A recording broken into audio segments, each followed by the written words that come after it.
Let's register a table and select the data using SQL query.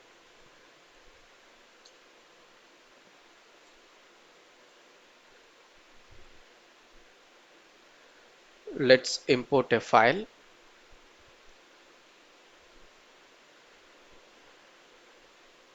Let's register it as a table. SQL context employees equal to df.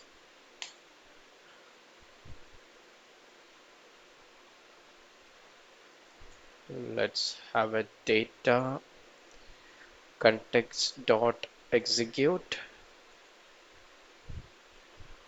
Select asterisks from employees. Let's pass eager equal to true. Let's print the data.